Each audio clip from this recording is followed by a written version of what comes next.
faut comprendre que ce match a peut-être quelque chose qui sera dit dans plusieurs mois ou dans plusieurs années, on ne sait pas en fait. Mais il faut bien comprendre qu'à la tête du PSG se trouve un monsieur qui s'appelle Nasser Al-Khalifi, qui est le meilleur ami de l'émir du Qatar, qui sera peut-être présent au match, je ne sais pas encore, mais en tout cas qui a donné son accord pour que le PSG joue ce match en Israël ce soir.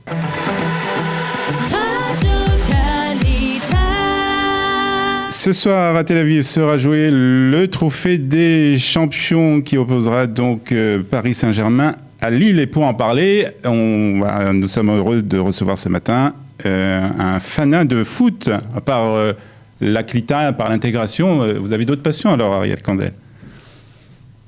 Ouais, on peut marquer des buts autrement qu'en s'occupant des Olim, c'est vrai. Alors, on va parler donc de ce trophée des champions. Je suppose que vous allez être ce soir à Tel Aviv pour suivre ce match. Donc, alors d'abord, expliquez-nous qu'est-ce que c'est le trophée des champions pour les personnes qui, comme moi, ne connaissent rien au foot. Alors, c'est très simple. Il y a, en fait, dans chaque ligue, on va dire grande ligue mondiale, on va dire, dans chaque pays, il y a à la fin de l'année ou en début d'année un trophée qui, en fait, oppose le vainqueur du championnat au vainqueur de la coupe. Donc l'année dernière en France, le championnat de France a été remporté par Lille et la Coupe de France a été remportée par le PSG.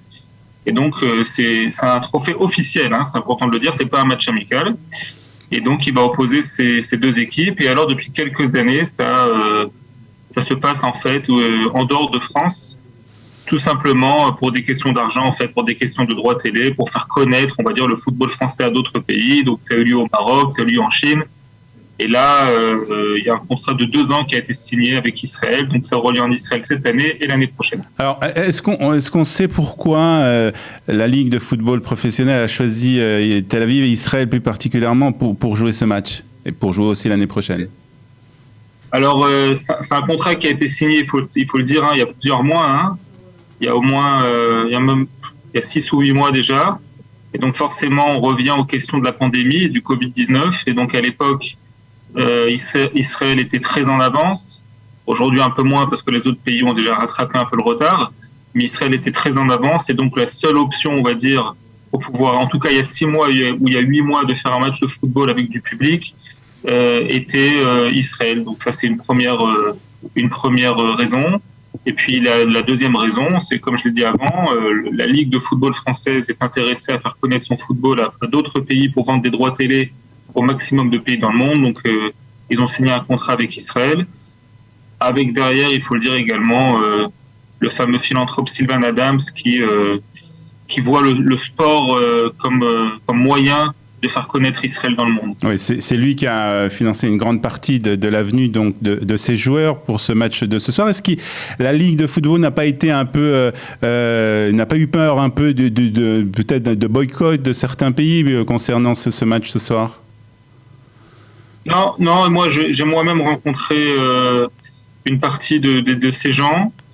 Non, ils n'ont pas eu peur du boycott, bien au contraire, ils étaient très heureux de connaître un nouveau pays.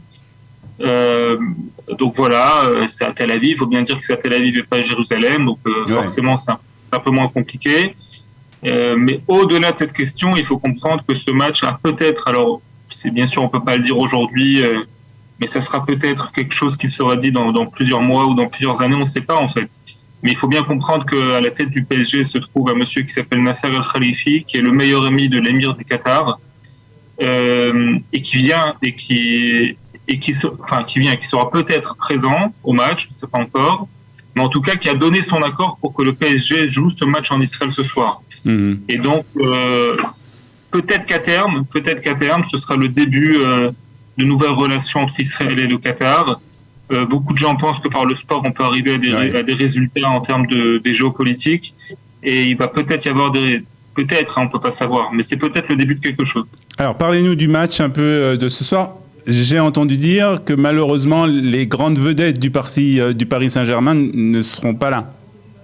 Et voilà, c'est exact. Les grandes vedettes ne seront pas là.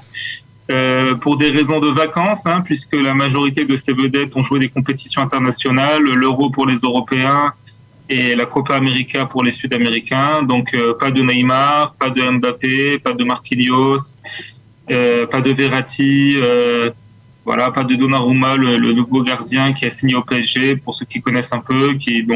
Donc les champions d'Europe et italiens ne seront pas là. Le champion d'Amérique du Sud, Di Maria, ne sera pas là. Les finalistes du Brésil ne seront pas là. Mais bon, on va dire que ça reste quand même quelque chose de bon enfant. Et puis c'est quand même sympathique, quoi qu'on veuille. Et c'est une très bonne chose de voir à Bloomfield à Tel Aviv le PSG qui joue contre Lille. Ça va être sympa. Et voilà. Puis les gens qui aiment le foot seront là ce soir et on passera une bonne soirée. Alors, vous y serez bien entendu ce soir à Tel Aviv pour poursuivre ce match. Est-ce que c'est quelque chose qui intéresse les Israéliens? Est-ce que beaucoup de billets ont été vendus? Ah oui, alors complètement. D'abord, ça va être plein. Et il faut bien comprendre que ce match, à la base, n'a rien à voir avec l'Aliyah d'Égypte-France, avec les France qui se trouvent en Israël. Et même mieux que ça, les organisateurs, parce que c'est aussi un business, il faut dire les choses.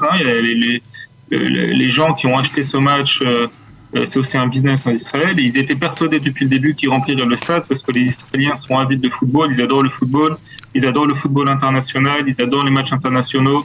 Ils adorent voir des grandes équipes, y compris du championnat de France. Donc même pour les Israéliens, c'est quelque chose d'extraordinaire. Donc à la base, c'était un événement pour les Sabras israéliens et pas pour les Olim ou pour d'éventuels touristes qui malheureusement ne sont pas là cet été. Voilà, donc ça a été pensé pour le public israélien.